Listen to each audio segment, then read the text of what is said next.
तो दोस्तों आज के इस वीडियो में मैं एक्सप्लेन करने वाला हूँ एक लेटेस्ट साउथ इंडियन मूवी को जिसका नाम है जना नया गन। तो दोस्तों इस फिल्म की कहानी की शुरुआत होती है एक छोटे से गांव से जहां पर इलेक्शन हो रहे होते हैं, लेकिन गांव के लोग वोट देने से डरते हैं क्योंकि अगर वो किसी एक पार्टी को वोट देंगे तो दूसरी पार्टी वाले उनका हाथ ही काट देंगे। हाथ ये कहकर काट दिया जाएगा कि तुमने हमें वोट नहीं दिया इसलिए हम हारे हैं। उस गाँव में लोगों को आजादी से अपनी मर्जी का वोट देने का कोई भी हक नहीं होता है दोस्तों, और इसकी डर की वजह से गांव वाले ये डिसाइड कर चुके होते हैं कि वो किसी को भी वोट नहीं देंगे। तभी वहां पर पुलिस आ जाती है और लोगों का ये डर देखकर इंस्पेक्टर नारायण उन्हें एक कहानी सुनाना शुरू करता है। वो कहता है कि इतना डरने की कोई जरूरत नहीं है, डेमोक्रेटिक देश में सबको वोट देने का हक होता है, इसीलिए जिसको तुम वोट देना चाहते हो उसी को वोट करो। और उन्हें हिम्मत देने के लिए नारायणन वेत्री की पूरी कहानी शुरू से सुनाना शुरू करता है और यहीं से कहानी फ्लैशबैक में चले जाती है जहां पर साल 2013 होता है और मदुराई की जेल होती है और जेल में कुछ नए कैदी लाए गए होते हैं, लेकिन उनका असली मकसद कुछ और ही होता है दोस्तों। और जेल में पहले से मौजूद एक बिजनेसमैन को भी मार देना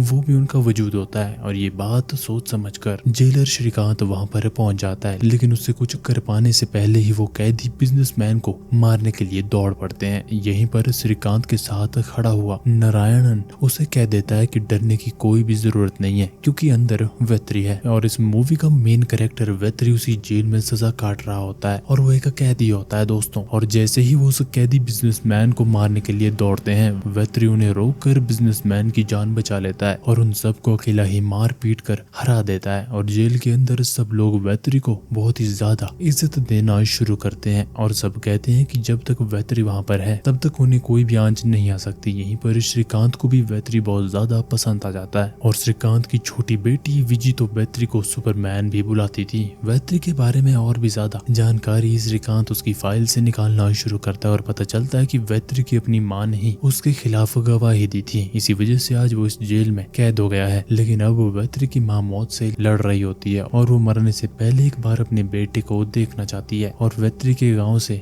बहुत सारे लोग उसके लिए बात करने के लिए जेल तक आया करते थे दोस्तों, और उनकी रिक्वेस्ट सुनकर श्रीकांत अपने खुद के रिस्क पर वेत्री को उसकी माँ से मिलने के लिए भी भेज देता है और वेत्री जाके अपनी माँ से मिल लेता है। लेकिन कुछ ही पल बाद वो गुजर जाती है और माँ की अंतिम विदाई के वक्त वेत्री को रोते हुए देखकर छोटी सी विजी उसे कहती है कि आज से मैं तुम्हारी माँ बन जाऊंगी। और उस बच्ची का प्यार वेत्री उसे डबल करके वापस देना शुरू करता है। और उसके बाद जब भी श्रीकांत के साथ विजी जेल आती तो वेत्री के लिए खाना लाती और अपने हाथों से वेत्री को खाना भी खिलाती थी। और श्रीकांत बताता है कि उसकी वाइफ कुछ साल पहले ही एक दंगे में गुजर गई थी और वो लड़की मिलिट्री ऑफिसर बनने का सपना देखती थी, लेकिन उसके घर वालों के विरोध के बावजूद उसने अपने सपने भी छोड़ दिए थे और श्रीकांत के साथ घर भी छोड़ दिया था। और अपना अधूरा सपना वो अपनी बेटी विजी के जरिए पूरा करना चाहती थी, लेकिन विजी को मिलिट्री में भर्ती करने में एक बड़ी रुकावट है। वो रुकावट होती है उसकी माँ की, और उसके माँ के गुजरने के बाद उसे तेज आवाज सुनते ही पैनिक अटैक आने लगते हैं और स्ट्रेस होने लगता है और वो डरने भी लग जाती है और ठीक से सांस लेना भी मुश्किल हो जाता है दोस्तों। यहीं पर श्रीकांत ये सब वेत्री को दिखाता है, लेकिन वेत्री कहता है कि ये सब ठीक हो जाएगा और वो विजी को एक शेरनी की तरह पालेंगे। और अब हमको सीन दिखाया जाता है अफ्रीका की एक जगह का, जहाँ पर उस जगह का नाम साजनिया होता है। वहाँ पर एक जेल में जॉन हिमलर नाम के एक बड़े क्रिमिनल को लाया जाता है और उस देश के बहुत सारे लोगों को उसने मार डाला था।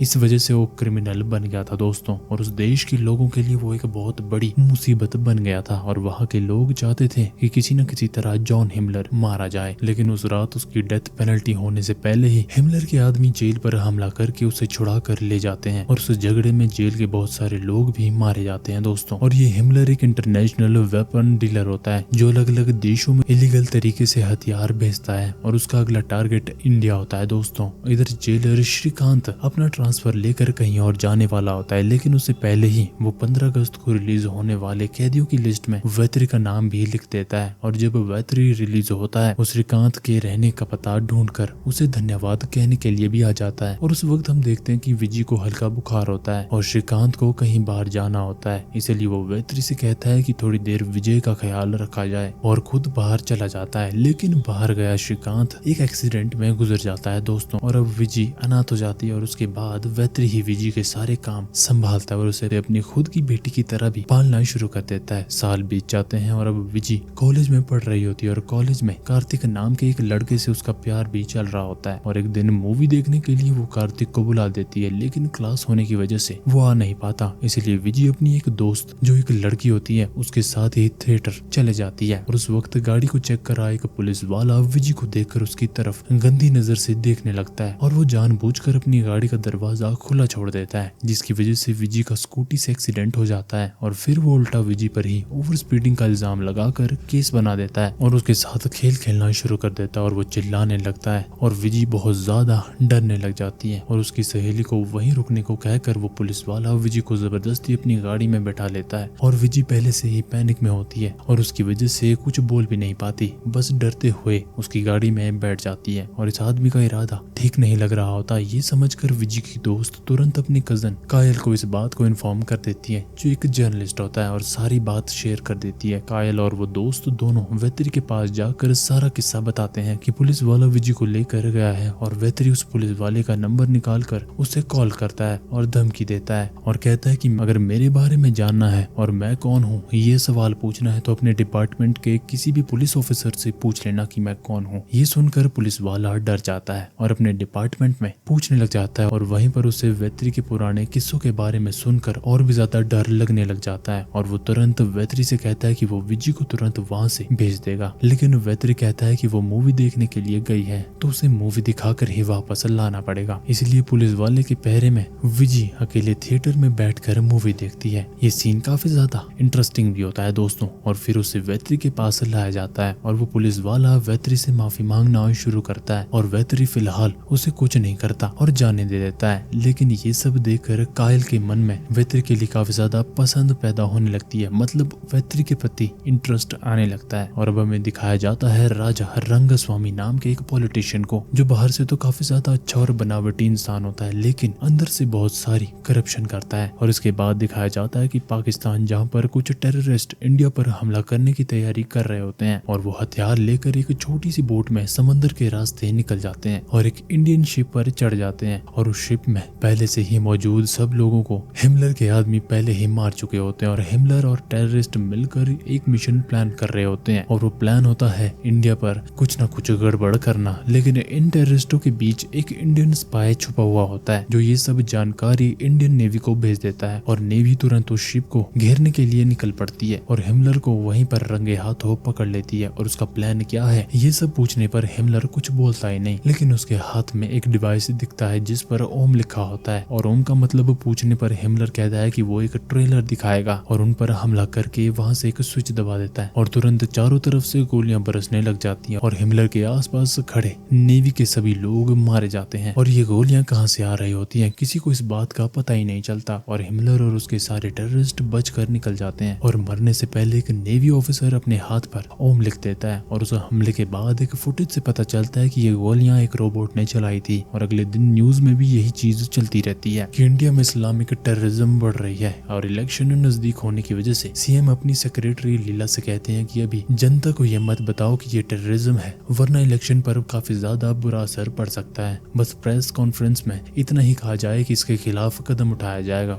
और टेररिस्ट को कड़ी से कड़ी सजा दी जाएगी। इधर पॉलिटिशियन रंगस्वामी चुपके चुपके किसी को भी बताए बिना एक जगह पर चले जाता है और वो जगह होती है जॉन हिमलर का तहखाना। और इन दोनों के बीच एक डील भी होती है दोस्तों, जहाँ पर रंगस्वामी की मदद से ही हिमलर इंडिया में अटैक्स करने की प्लानिंग कर रहा होता है। और उस वक्त वेत्री विजय को मिलिट्री ज्वाइन करवाने के लिए ट्रेनिंग भी दे रहा होता है, लेकिन उससे इसमें कोई भी इंटरेस्ट नहीं होता और 3 साल से वेत्री उसे ये करने के लिए मजबूर कर रहा होता है और वो हर बार मना कर देती है। और विजय को मनाने के लिए वेत्री कायल की मदद ले लेता है और कायल विजय से कहती है कि एप्लीकेशन पर साइन कर दे। और कुछ दिन इसके पीछे चलने का नाटक करके फिर फिजिकल फिटनेस नहीं मिली ये कहकर तू छोड़ दियो, फिर कोई भी प्रॉब्लम नहीं होगी। ये आइडिया विजय को भी काफी ज्यादा इंटरेस्टिंग लगता है, इसीलिए वो एप्लीकेशन को साइन कर देती है और साइन किया हुआ पेपर वेत्री के हाथ में आता है तो उसे बहुत ज्यादा खुशी होने लगती है। लेकिन कायल कहती है कि जब तक उसके अंदर का डर खत्म नहीं होता वो पूरी तरह से आर्मी ऑफिसर नहीं बन सकती सकती। वो डर उसके अंदर से निकलना जरूरी है। और अगले ही दिन रास्ते में एक गुड़िया बेचने वाले के हाथ में एक गुड़िया देखकर विजी इतना ज्यादा डर जाती है कि वो गुड़िया जमीन पर फेंक कर चिल्लाने लगती है। ये देखकर वेत्री समझ आता है कि उसके अंदर कोई ना कोई ट्रॉमा दबा हुआ है या वो कोई ना कोई चीज छुपा रही है जो उसके साथ हुई है। और अब फिल्म सीन काट देती है और यहीं पर दूसरा सीन दिखाया जाता है जहाँ पर वही शिप हमें देखने को मिलता है जिस पर अटैक हुआ था और जिस पर अटैक के बाद मारे गए लोगों की लाशें समुद्र के किनारे लाई गई थी और उनके साथ कई सारी गुड़ियां भी लाई गई थी। और किनारे पर पड़े एक मरे हुए ऑफिसर के हाथ में एक डिवाइस भी मिलता है जो उसने मजबूती से पकड़ा हुआ था। और उस डिवाइस को चेक करने पर साइंटिस्ट खलील समझ जाता है कि शिप पर जो हुआ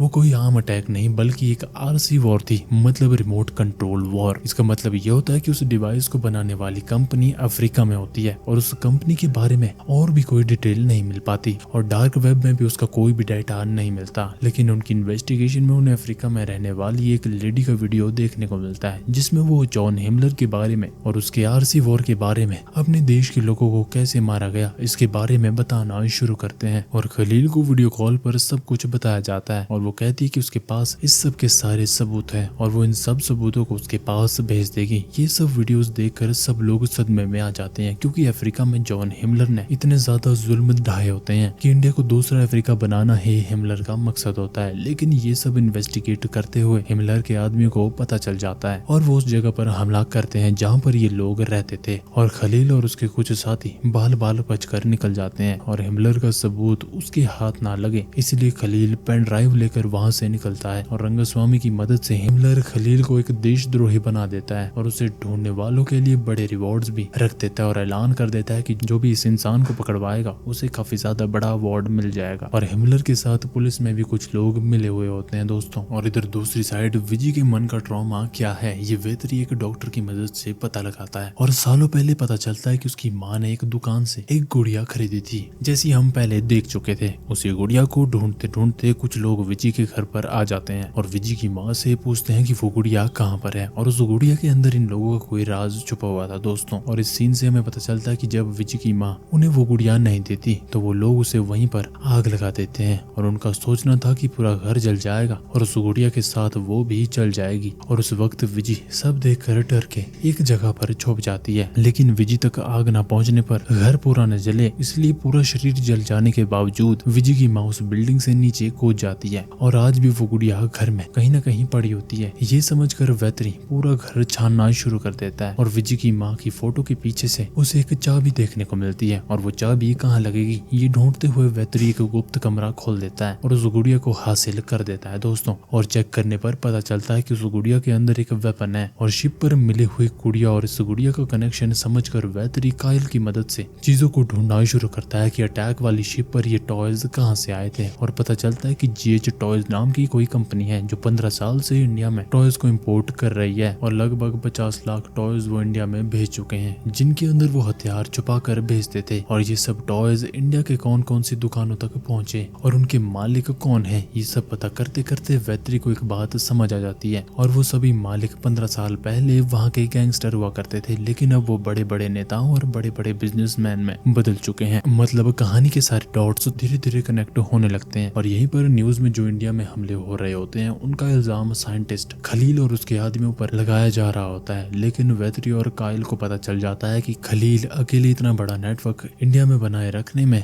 सक्षम ही नहीं है और इसके पीछे कुछ और ही राज छुपा हुआ है। ये समझकर वेत्री उसे ढूंढने की ठान लेता है और उसी वक्त विजी के कॉलेज में चीफ मिनिस्टर एक प्रोग्राम में आने वाले होते हैं और विजी को तो वैसे भी मिलिट्री ज्वाइन करने में कोई भी इंटरेस्ट नहीं था और कार्तिक अपने घर वालों को खुलकर बता देता है कि वो विजी को पसंद करता है और अगले ही दिन उनके घर वाले रिश्ता लेकर विजी के घर पर आने वाले होते हैं। और इसी वक्त कायल चुपके से अपने पास मौजूद हिमलर के खिलाफ सबूत चीफ मिनिस्टर तक पहुंचाने की कोशिश करती है और सीएम के प्रोग्राम में वो पहुंच तो जाता है लेकिन बाहर निकलते ही लोग उसे टेररिस्ट समझकर पकड़ लेंगे ये सोचकर वो गाड़ी में ही बैठा रहता है और वैसे भी वो चल नहीं पाता और कमर के नीचे से वो पंगु है, मतलब उसका शरीर काम नहीं करता, इसलिए रास्ते से गुजर रही विजी को ये सब सबूत देकर सीएम तक पहुंचाने को कह देता है और बताता है कि ये मामला बहुत ज्यादा जरूरी है और कायल ने यही बात समझाई थी, इसीलिए विजी सीएम को वो फाइल दे देती है लेकिन घूम फिर कर वो फाइल हिमलर के ही किसी आदमी के हाथ पर लग जाती है और वो आदमी एक सीक्रेट ऐप से हिमलर से बात करता है और कहता है कि घूम फिर कर तेरा फाइल मेरे हाथ में आ गया है लेकिन जिस लड़की ने सीएम को इस फाइल को दिया उसके बारे में पूरी जानकारी निकालनी पड़ेगी और उससे पता करना होगा कि खलील कहाँ पर है। और अगले ही दिन हम देखते हैं कि वैत्री के घर कार्तिक के घर वाले रिश्ता लेकर आ जाते हैं, लेकिन वो बहुत ज्यादा बेकार तरीके से वैत्री से बात करना शुरू करते हैं और वो कहते हैं कि हम बहुत ज्यादा अमीर लोग हैं, हमें बड़े घर से लड़की मिल सकती है, लेकिन विजय ने हमारे बेटे को हमारी दौलत देकर आसानी से फंसा लिया है। और ऐसी बातें सुनकर वैत्री को गुस्सा आने लगता है और वो उन्हें घर से मार के भगा देता है। इसकी वजह से कार्तिक और विजय के बीच काफी ज्यादा प्रॉब्लम होने लग जाती है और वैत्री विजय से कहता है कि उसके फ्यूचर के बारे में वो लोग कुछ नहीं सोच रहे और इतनी घटिया तरीके से बात कर रहे हैं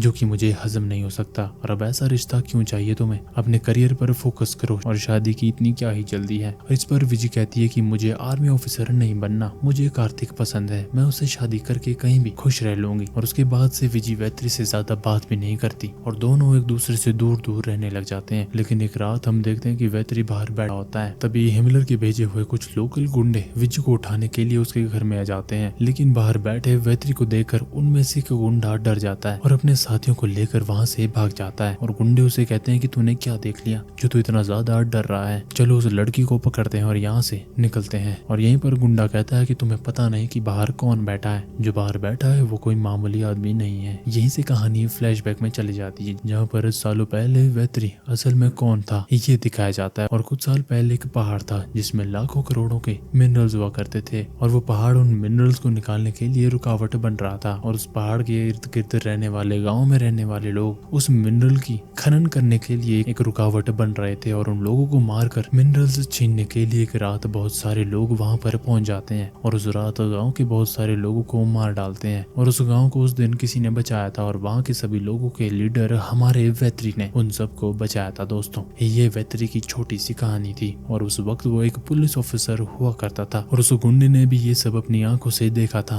और बाल बाल उसने अपनी जान भी बचाई थी और जनता के लिए उसने 30 लोगों को मार डाला था। और अपनी बेटी को पालने के लिए वो कितनों को मार देगा ये चीज हम सोच भी नहीं सकते, इसीलिए उस घर में ना जाना ही बेहतर है। ये गुंडा वो अपने दोस्तों के साथ शेयर करता है और ये कहकर वो गुंडा वहां से भाग जाता है। यहीं पर वैत्री जांच करता है कि उसके घर आने वाले लोग कौन थे और उनका क्या मकसद था। और कहानी में एक पुलिस वाले की मदद से उसे पता चलता है कि वो लोग विजय को ढूंढ रहे थे और वैत्री विजय से कहता है कि उसकी जान खतरे में है और वो हमेशा उसके साथ ही रहना चाहता है। लेकिन विजय ये सब सुनने को तैयार नहीं थी, इसलिए हिमलर के आदमी विजय की एक दोस्त को पैसा देकर अपने साथ मिला लेते हैं और उसकी मदद से अगले ही दिन कॉलेज से विजय को उठा लेते हैं। लेकिन ये बात पता चलते ही वैत्री वहां पर पहुंच जाता है और सबको मार पीट कर विजय को बचा लेता है। और इसी वक्त वैत्री को एक बात समझ आ जाती है, वो बात होती है कि सबके पीछे जॉन हिमलर होता है। और जॉन हिमलर वैत्री को देखते ही कहता है कि हम पहले से एक दूसरे को जानते हैं, मुझे मारने के जुर्म में तू जेल गया था लेकिन मैं मरा नहीं था और तू मुझे भूल गया क्या। ये सुनकर वैत्री भी हिमलर को याद करने लगता है और अब हमें दिखाया जाता है कि वैत्री और हिमलर के बीच असल में इशू क्या था। और यहीं पर हमें पता चलता है कि वैत्री पुलिस में था और ये बात उस जमाने की थी जब वैत्री एक पुलिस ऑफिसर हुआ करता था और एक जगह थी जहाँ पर जहर वाली मेडिसिन का एक काफी ज्यादा बड़ा ट्रेजेडी होता था जिसके पीछे वहाँ के पॉलिटिशियन रंगस्वामी की करप्शन की जिम्मेदारी थी। और जिनके पति उस हादसे में गुजर गए थे उनकी औरतें प्रोटेस्ट करने के लिए बाहर निकली थी। जो औरत इस प्रोटेस्ट की लीडर थी उसके ही सामने उसका ही पति गिर कर मर गया था और उसकी बस एक ही बेटी थी। और प्रोटेस्ट जैसे जैसे आगे बढ़ता है वैसे रंगस्वामी के इशारे पर पुलिस उस भीड़ पर गोली चलाना शुरू करती है और बहुत सारे लोग मारे जाते हैं और सिर्फ वही औरत बच पाती है जिसकी एक बेटी थी, लेकिन वो अकेली ही प्रोटेस्ट जारी रखती है। और जब तक ये सब गलत काम करने वाले जेल नहीं जाएंगे तब तक वो लड़ती रहती है और कहती है कि मैं यहाँ से हटूंगी नहीं। इस बात को कहकर वो शहर के बीचों बीच धरने पर बैठ जाती है और आखिर में सीएम को दखल देना ही पड़ता है और वहाँ के एक अधिकारी को बदल दिया जाता है और वहाँ का एक नया डीएसपी बनता है जिसका नाम अमरीश पुजारी होता है, यानी आज का हिमलर। वो उस वक्त एक ईमानदार पुलिस ऑफिसर था और उस वक्त कलेक्टर हुआ करती थी लीला जो आज सीएम की सेक्रेटरी बन गई है। और इन दोनों ने मिलकर इन्वेस्टिगेशन शुरू की थी और अमरीश पुजारी रंगस्वामी को अरेस्ट करने के लिए पहुंच जाता है, लेकिन उसे बचाने के लिए बहुत सारे लोग वहाँ पर मौजूद होते हैं और रंगस्वामी अमरीश पुजारी के कपड़े उतार कर उसे जनता के सामने ही नंगा करके भगा देता है। और इसी बेइज्जती से अमरीश पुजारी को एक बात समझ आ जाती है, वो बात होती है कि इस देश में कोई भी ईमानदार आदमी लंबी रेस का घोड़ा नहीं बन सकता और ईमानदारी से कुछ हो भी नहीं सकता क्योंकि यहाँ पर डेमोक्रेसी की कोई कदर है ही नहीं। लेकिन वो औरत तब भी अपना प्रोटेस्ट चलाती रहती है और गुंडे लोग उसकी बेटी को उठा कर ले जाते हैं और उसके कपड़े उतार कर उसे उस औरत के हाथ में दे देते हैं और वो औरत कहती है कि चाहे कुछ भी हो जाए मैं ये प्रोटेस्ट नहीं नहीं छोड़ूंगी। इस बात को वो कहती रहती है और जनता के बीच में लोग उस औरत को भी बेइज्जत करने की कोशिश करते हैं और उस वक्त सजा मिला हुआ एक कांस्टेबल वहां पर आ जाता है जो हमारा वेत्री ही होता है दोस्तों। और वेत्री बीच में पड़कर उस औरत को बचा लेता है और रंगस्वामी को अरेस्ट करने के लिए जाते ही रंगस्वामी वेत्री को फोन करके धमकी देता है, लेकिन वेत्री इस धमकी से बिल्कुल भी नहीं डरता। लेकिन उसी वक्त गुंडे उस औरत की बेटी को नंगा करके सड़क पर फेंक देते हैं और उसके साथ बहुत ज्यादा बदसलूकी करते हैं। ये सब देखकर वो औरत पूरी तरह से टूट जाती है और गुस्से में वेत्री सबकी बात ना मानकर रंगस्वामी के घर पर पहुंच जाता है और अपनी प्लानिंग के मुताबिक भीड़ के बीच पुलिस को खड़ा करके चारों तरफ गोली चलवा देता है और गोली चलने की आवाज सुनते ही लोग डर कर भाग जाते हैं और वेत्री रंगस्वामी को जनता के बीच से नंगा करके घुमाता हुआ ले आता है और उस औरत के संघर्ष को वेत्री ने इंसाफ दिलवा दिया था। ये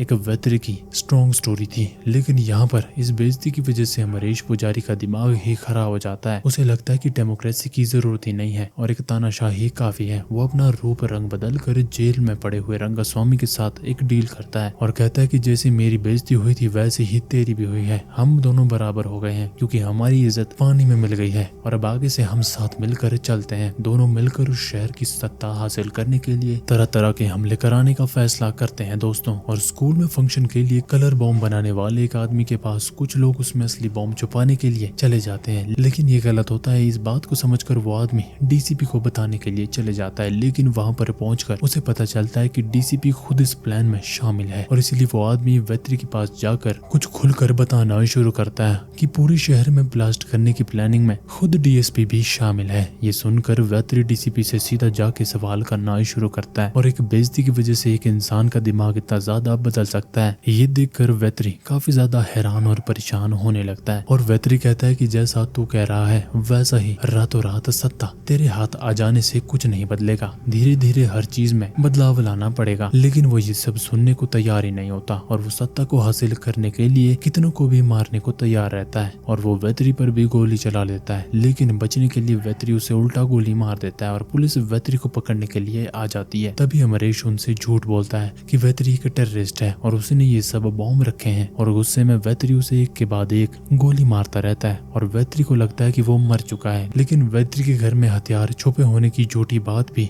जोड़कर उसके खिलाफ एक झूठा केस बना दिया जाता है, जहाँ पर वेत्री की माँ और उसके गाँव वालों को धमकी देकर कई सारे लोगों को बुरी तरह से पीट कर डीसीपी के आदमी वेत्री की माँ से उसके खिलाफ बयान दिलवा देते हैं दोस्तों। और यहीं पर कहानी के सारे डॉट्स शुरुआत से कनेक्ट होने लगते हैं और इसी तरह धमकी देकर वेत्री की माँ से उसके खिलाफ गवाही दिलवाई जाती है और वेत्री ने अपने घर में हथियार छुपाए हुए होते हैं। ये कहकर वेत्री को जेल भेज दिया जाता है और इसी तरह वेत्री और आज के हिमलर यानी अमरीश के बीच का असली झगड़ा हमें पता चलता है और रिवील होता है दोस्तों। और ये सारी कहानी सुनकर विजी अपनी माँ की ख्वाहिश के मुताबिक आर्मी ज्वाइन करने का फैसला ले लेती है और उसे ट्रेनिंग के लिए एक ट्रेनर के पास भी भेजा जाता है और वहाँ उस ट्रेनर की बेटी के साथ किसी ने बैड टच किया होता है। ये सुनकर वेत्री उस बच्ची को उसके स्कूल ले जाता है और पूरे स्कूल के बच्चों को बुलाकर उन्हें बैड टच के बारे में समझाता है और कहता है कि कोई भी तुम्हारे प्राइवेट पार्ट्स को छू ले तो तुरंत अपनी माँ को बताओ। ये वेत्री बच्चों को सिखा देता है और वेत्री के प्रति हम सब की रिस्पेक्ट भी बढ़ जाती है दोस्तों। और एक तरफ हम देखते हैं कि विजी आर्मी ट्रेनिंग कर रही होती है और दूसरी तरफ वेत्री और कायल मिलकर हिमलर के प्लान्स का पता लगाने की पूरी कोशिश कर रहे होते हैं और वहीं पर हिमलर के साथ मिले हुए पुलिस ऑफिसर खलील और उसकी वाइफ को पकड़ लिया जाता है और उसे टॉर्चर करते करते काफी ज्यादा परेशान किया जाता है क्योंकि उन्हें पता होता है कि उसके पास अब भी वो सबूत की कॉपी है। और इधर हम देखते हैं कि कार्तिक विजी को मिलने के लिए आता है, लेकिन इस बार विजी उसे खुलकर कह देती है कि मेरी लाइफ में कुछ सपने हैं जिन्हें मैं पूरा करके रहूंगी और तुम्हारे लिए मैं अपने सारे सपनों को नहीं छोड़ूंगी क्योंकि मेरे लिए तुमने कभी कुछ छोड़ा ही नहीं था। और यहीं पर वेत्री ने विजी के लिए इतना कुछ कुर्बान किया होता है। ये बात विजी को समझ आ चुकी होती है और इस बात को समझने में इतने सालों से उसके सपनों के लिए वेत्री ही उसके साथ खड़ा रहा, ये बात भी उसे समझ आ जाती है। और इधर वेत्री उस किनारे आई होती है जहाँ पर इंडियन शिप वाले डिवाइस के ओम वाले विजुअल्स देखने को मिलते हैं और ये ओम वाली चीज है क्या, इसे पता लगाने की कोशिश करते रहते हैं और वेत्री उनके पीछे लगा है। ये समझकर हिमलर रंगस्वामी के आदमी को वेत्री के गाँव वालों पर हमला करने के लिए भेज देता है, लेकिन वहाँ पर पहुंचकर उन्हें गाँव में कोई मिलता ही नहीं और वेत्री पहले ही सबको सेफ जगह पर भेज चुका था और सब जंगल में छुपे हुए थे और वेत्री के इशारे पर सब मिलकर रंगस्वामी और उसके साथियों को कैद कर लेते हैं। और वेत्री रंगस्वामी से पूछता है कि ओम क्या है और वो उसे बताने से मना कर देता है, लेकिन बहुत ज्यादा टॉर्चर करने पर वो सच बता देता है। लेकिन वो ये भी कहता है कि मैं जो भी बताऊंगा वो तुम जनता को कभी नहीं बता बता पाओगे और उससे रोक भी नहीं पाओगे, क्योंकि जनता को ही यूज करके उन्होंने ये सारा खेल खेला था। क्योंकि पता चलता है कि उस दिन वेत्री की गोली लगने के बाद भी ना मरने वाला हिमलर रंगस्वामी को चुपके से अफ्रीका ले गया था और उस वक्त वहाँ पर सिविल वॉर चल रहा था और कई सारी कंपनीज मिनरल और सोने वाले इलाकों को लूट रही थी, लेकिन सेज़निया नाम की जगह के शासक किसी को भी अपने इलाके में घुसने नहीं दे रहे होते। ये देखकर हिमलर उन कंपनीज के साथ एक डील करता है जहाँ पर वो कहता है कि मैं तुम्हारे लिए सेज़ानिया जीत कर दूंगा। और सेज़ानिया में पहुंचकर हिमलर एक टॉय बनाने वाली कंपनी शुरू करता है और उसकी आड़ में गन्स और हथियार सप्लाई करता है दोस्तों। और उसका मकसद होता है कि लोगों के बीच जाति और धर्म के नाम पर झगड़ा करवाया जाए और कम्युनल वायलेंस को बढ़ाया जाए। और इसी झगड़े की वजह से लोग अपना धर्म बड़ा बताकर आपस में लड़ने लगते हैं और जब दंगे शुरू हो जाते हैं तब टॉयज की आड़ में छुपाए हुए हथियार हिमलर जनता को फ्री में बांट देता है और इसी तरह आपस में गोलियां चलाकर लाखों लोग मर जाते हैं दोस्तों। और मजबूर होकर सेज़निया भी उस कंपनी के कब्जे में आकर चला जाता है और लोग हिमलर को मैन ऑफ डेथ कहने लगते हैं और सबको उससे डर लगने लगता है, क्योंकि वो लोगों को ही आपस में भिड़वा देता है और उनका यूज करके ही अपना पैसा और एम्पायर चलाता है। और बिल्कुल इसी तरह इंडिया में भी जाति धर्म और नॉर्थ साउथ के नाम पर लोगों के बीच नफरत फैलाना हिमलर का प्लान होता है, ताकि जैसे अफ्रीका उसके कब्जे में आया था